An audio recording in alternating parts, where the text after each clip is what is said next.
معزز ناظرین، السلام علیکم ورحمۃ اللہ وبرکاتہ۔ شعبان المعظم کی 15ویں رات یعنی شب برات آنے والی ہے۔ شب برات جہنم کے عذاب سے چھٹکارا پانے کی رات ہے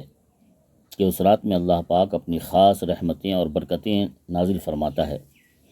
مغفرت طلب کرنے والوں کی بخشش فرماتا ہے، روزی مانگنے والوں کو رزق دیتا ہے اور مصیبت زدوں کی مصیبتیں دور فرماتا ہے۔ چنانچہ سنن ابن ماجہ کی حدیث نمبر 1388 میں حضرت سیدنا علی مرتضیٰ رضی اللہ تعالیٰ عنہ سے روایت ہے کہ رسول اللہ صلی اللہ علیہ وسلم نے ارشاد فرمایا، جب شعبان کی 15ویں رات آ جائے تو اس رات قیام کرو اور دن میں روزہ رکھو کہ رب تبارک و تعالیٰ غروب آفتاب سے آسمان دنیا پر خاص تجلی فرماتا ہے اور فرماتا ہے کہ ہے کوئی بخشش چاہنے والا کہ اسے بخش دوں، ہے کوئی روزی طلب کرنے والا کہ اسے روزی دوں، ہے کوئی مصیبت زدہ کہ اسے عافیت دوں، ہے کوئی ایسا اور یہ اس وقت تک فرماتا ہے کہ فجر طلوع ہو جائے۔ شب برات بھلائیوں والی رات ہے کہ اس رات میں اللہ پاک بھلائی کے دروازے کھول دیتا ہے۔ اس رات میں دعائیں قبول ہوتی ہیں، مرنے والوں کے نام، لوگوں کا رزق اور اس سال حج کرنے والوں کے نام لکھے جاتے ہیں۔ اس رات میں اعمال نامے تبدیل ہوتے ہیں، لہٰذا اس نازک رات کو ہمیں گناہوں اور غفلت میں گزارنے کے بجائے توبہ و استغفار کرتے ہوئے عبادت میں گزارنا چاہیے کہ اس رات کو جاگ کر عبادت کرنے والوں کا دل زندہ رہے گا، جیسا کہ نبی کریم صلی اللہ تعالیٰ علیہ وآلہ وسلم نے ارشاد فرمایا،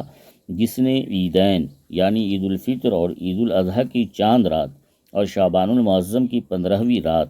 یعنی شب برات عبادت میں جاگ کر گزاری، اس دن اس کا دل نہیں مرے گا جس دن لوگوں کے دل مر جائیں گے۔ حجت الاسلام امام محمد بن محمد غزالی مکاشفۃ القلوب میں فرماتے ہیں کہ جس طرح اہل ایمان کے لیے عید الفطر اور عید الاضحیٰ کی چاند رات مسرت و شادمانی کا باعث ہوتی ہیں، اسی طرح فرشتوں کے لیے بھی 2 راتیں عید کی رات کہلاتی ہے اور وہ 2 راتیں شب برات اور لیلۃ القدر کی راتیں ہوتی ہیں۔ مکاشفۃ القلوب صفحہ نمبر 624۔ شب برات میں جس طرح بھی ممکن ہو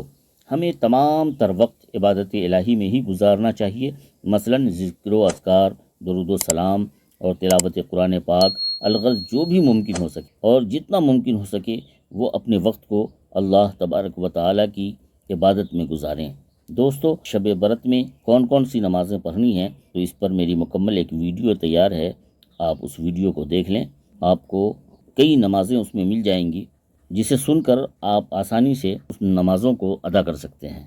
اور جاتے جاتے آپ سے درخواست ہے کہ آپ میرے چینل کو سبسکرائب کریں، ویڈیو کو لائک اور شیئر ضرور کریں۔ ملتے ہیں پھر اگلی ویڈیو میں، تب تک اپنا خیال رکھیے گا۔ اللہ حافظ۔